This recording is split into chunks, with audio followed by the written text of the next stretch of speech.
Welcome to Millionaire Insiders. I have Hugh Culver on the show, a good friend of mine, millionaire speaker who talks to tons of people and they pay him big bucks to talk about productivity. So I asked him, what is the number one thing that business owners need to know when it comes to productivity? And he said something that I didn't expect. He talked about your body's rhythms. And so that's what he gives us tips, tricks on actually paying attention to this, something that we usually ignore as small business owners. He said it can make all the difference in the world. So stay tuned.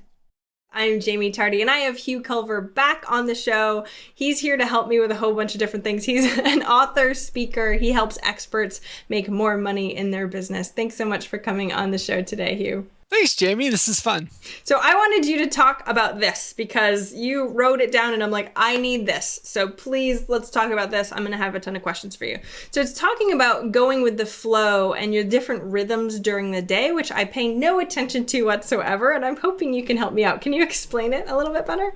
Sure. So here's what I started to notice was, during the day, I have down times and I have up times. I have times when I just want to, eat a chocolate bar or go for an espresso. And I have times when I've got great energy. And what I started to research was, well, why is it? And is that normal? And of course, what I found was that everybody has the same thing. And it's called circadian rhythms.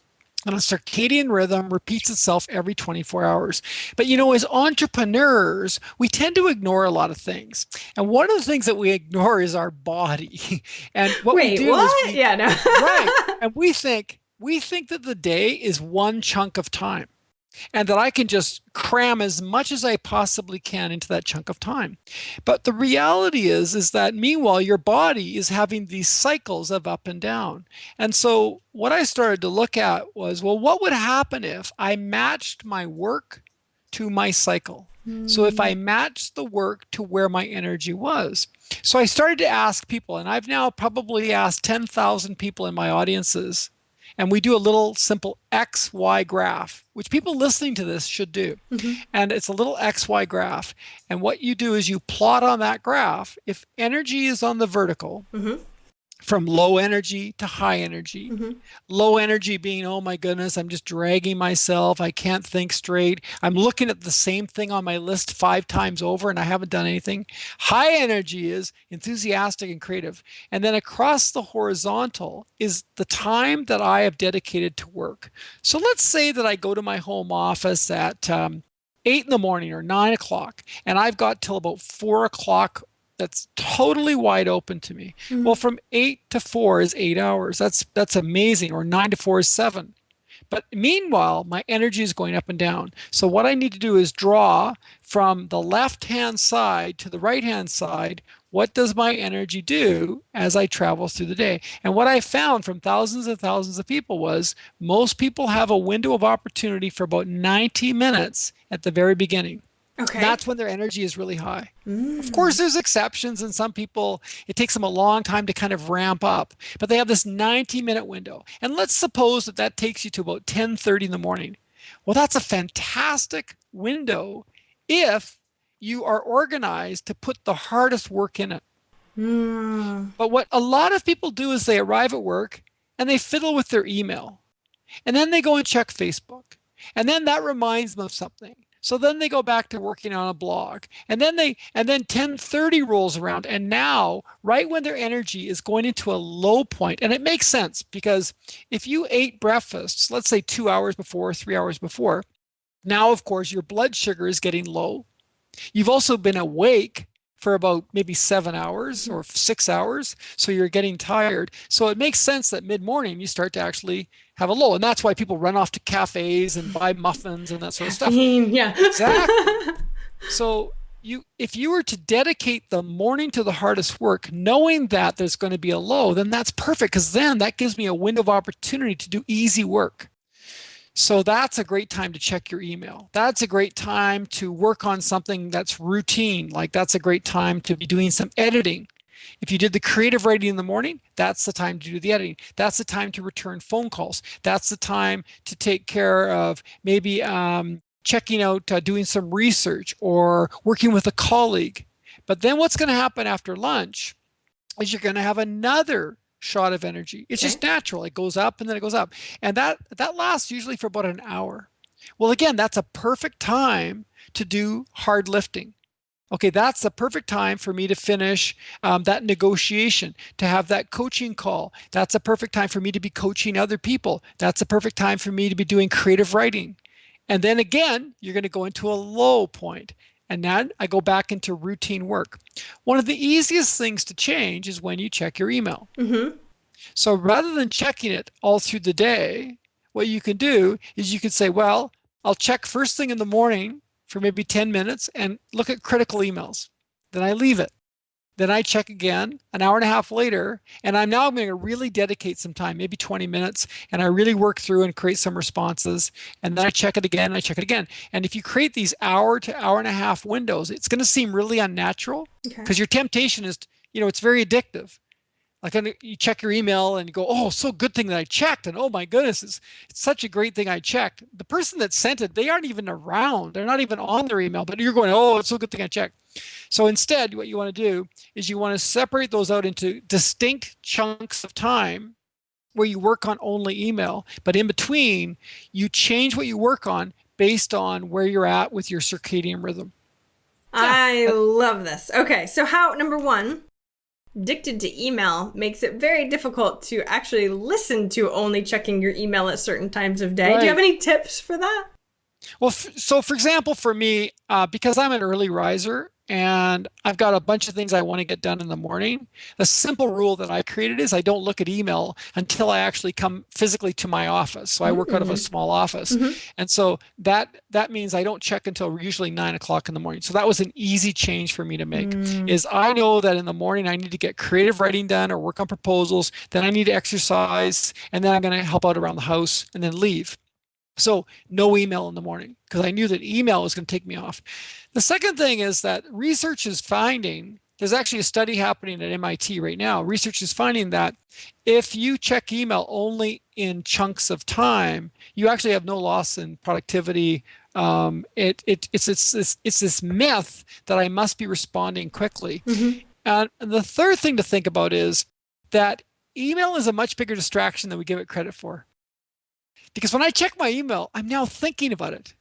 And if I can't respond to all the emails, now they're on my mind. Yes. And you may find you actually look at the same email 5 or 7 times before you actually do something with it, because that email represents a bunch of work or worry. So if I just check in distinct chunks of time, I get away from constantly thinking about email and email during my day. I love that. So email is a big thing for me. I have an assistant that does a lot of my email, but Right. I still spend almost an hour every day on email, at least, maybe more. And working like 30 hours a week, that's a big, huge chunk of my week of doing email. So being able to only do specific times, I feel like that's really difficult. How many times per day do I schedule, and how do I do an hour-long block at once? Do I try and get to inbox 0? Like, give me some email tips on that. Well, when we go into the whole world of email, it depends whether you're on a Mac or a PC, of course. But the first thing to do is to use filtering systems, so you can actually filter out emails you don't want, obviously. But the second thing is I like to work on email in about 10-minute chunks. So 10 to 15 minutes at the most, because I can get a lot done in 10 to 15 minutes. It doesn't take very long to delete. So I delete as many as possible. And my rule is I only want to touch them once. Okay. So as best as I can, I open them, I deal with them, and then I'm finished with them. But what I don't want to do is I don't want to dabble and go back and forth to them. So I look at 10 to 15 minute chunks. But the important thing for me is to not continually check throughout the day. Okay. Now, to be fair, if I've got something going on and there's a really critical time happening, like let's say, for example, yesterday I sent out an email to our whole group of experts. And so now we're getting all these responses back about my live event coming up. Well, there's a window of opportunity there for me to respond. It's really important. So today I've been checking quite a lot because as these responses come in, I want to get back to people and I want to set up a call with them. But typically, I want to leave big gaps of time in between because, see, Jaime, it comes down to how do I measure my success? And at the end of the week, no one's going to give me an award for most emails. Woo, yeah. Hey, I need one of those. congratulations. Here it is. What they're gonna reward me for is, well, did I get that job? Did I get that proposal out on time? Mm, Did I update my blog? Have I moved my book forward? Have I got that online course organized? mm. That's where I get my rewards. So the myth is I must stay in touch. I must respond quickly. We need to get over that because that's not where the rewards are. Okay. So for these rhythms, do you actually have, because I know in the Friday 15, we were talking about like putting things on your calendar and all that fun Right. stuff. Do you put email on your calendar, or does that just happen when you have a little bit of extra time and you're feeling kind of a lull? Right. I don't actually put it on my calendar, but what I do is I use breaks as a clue. Okay. So mid-morning, I usually get up and go for a walk somewhere.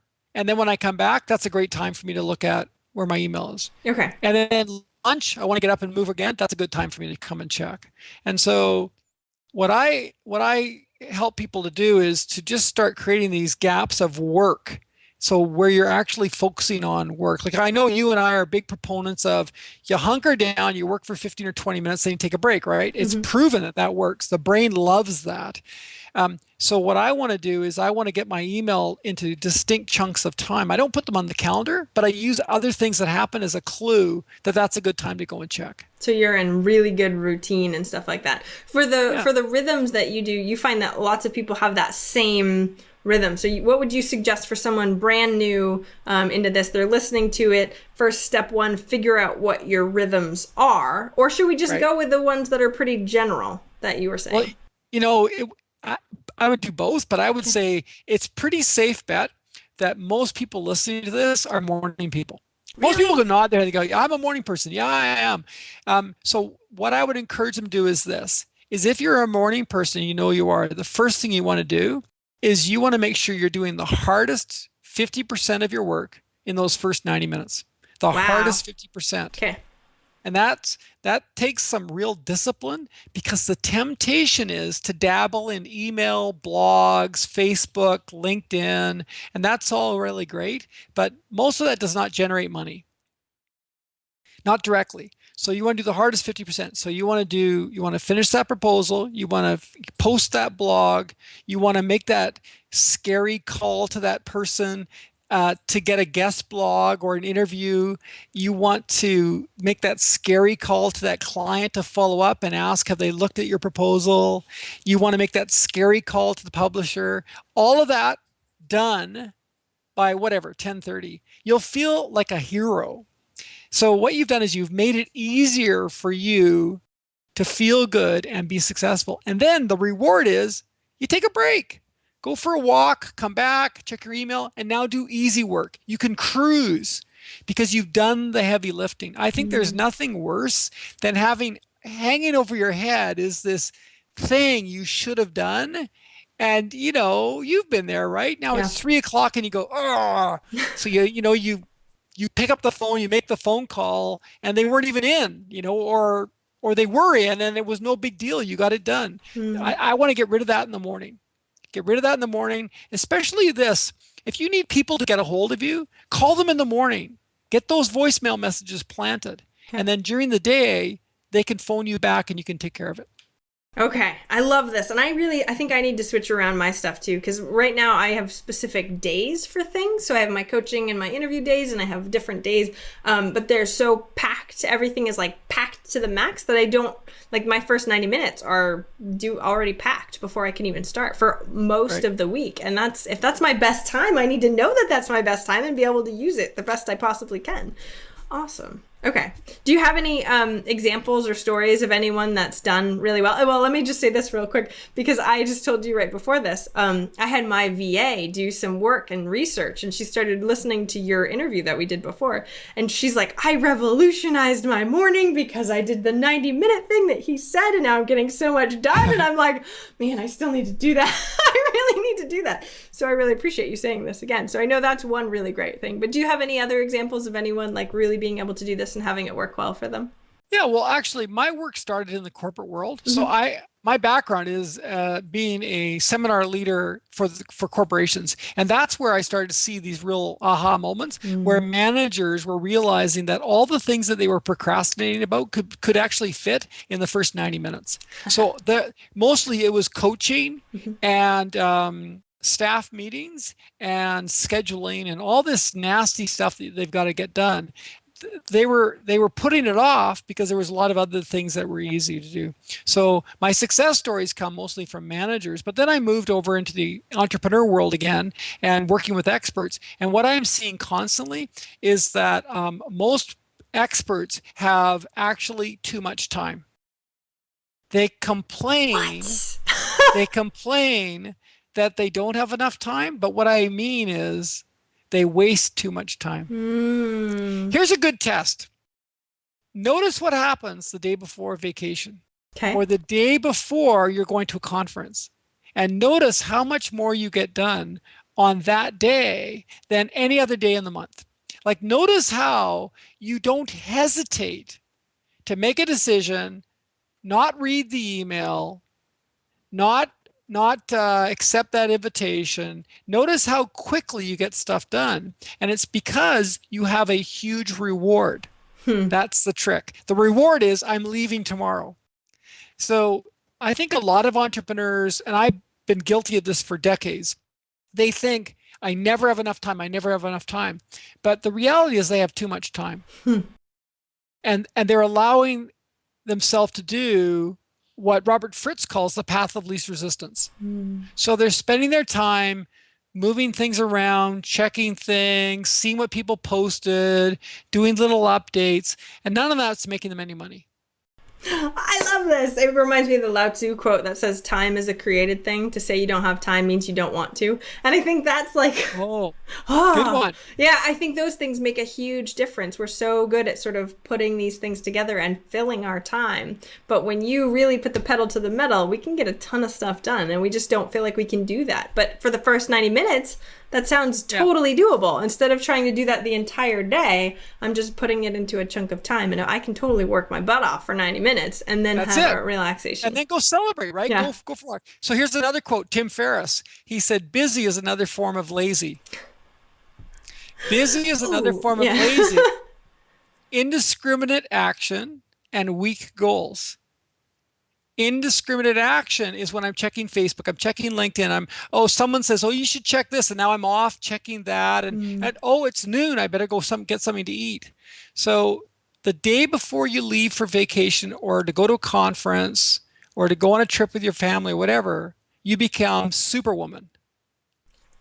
And that's an indication but that's an indication of what's possible. See, I Mm. think the challenge for a lot of people would be to put in a 4-day week. Don't put Ooh. in a 5-day, put in a 4-day week and see what would you have to do differently so that you could actually enjoy a 3-day weekend. How would you have to be more effective with your time? And part of it is don't spread stuff out through the day. Work in chunks of time based on Mm. where your energy's at. I love this. And it's funny. I used to get asked by people all the time, how do you get so much done in 20 hours a week? And I was like, well, I kind of have to. So I would like totally focus. Now that the kids are back in school and they have like 30, 35 hours a week, I'm like, all right, what am I doing right now? And Right. it's like, I'm not even used to having more time. It's really weird because before it was so like, I can only do the stuff that's important and email would get lost and all that fun stuff. But I haven't been doing that lately. So I really appreciate that, Hugh. Thank you so much for all this. It's a very good reminder for me. You're And I welcome. hope it's a really good reminder for everybody else. So where can we find out more information about you? I know you help experts and I know a lot of people here either want to be experts or are experts working on everything every day. So tell us where we can find out more about Great. you. So first thing I would recommend they do is go check out my blog, and that's at expertsenterprise.com. Expertsenterprise.com. Check out the blog. There's a podcast as well on iTunes, and there's a whole bunch in there around time management and being more effective, and I think they'll enjoy that. Definitely. That's a huge thing that people keep coming up over and over. I don't have enough time. I hear it all the time too. So thank you very much for all your tips. I really appreciate it. Have a wonderful day, Hugh. Thanks, Jamie. This was fun. I hope you enjoyed that Millionaire Insider interview. Now, the cool thing is that every single one of these episodes for the next 8 weeks will have an action guide associated with it. So you can actually take action, and you better. So go to eventualmillionaire.com/inside and you can download the workbook right now. You can also see every new insider interview as it comes out. So again, it's eventualmillionaire.com/inside.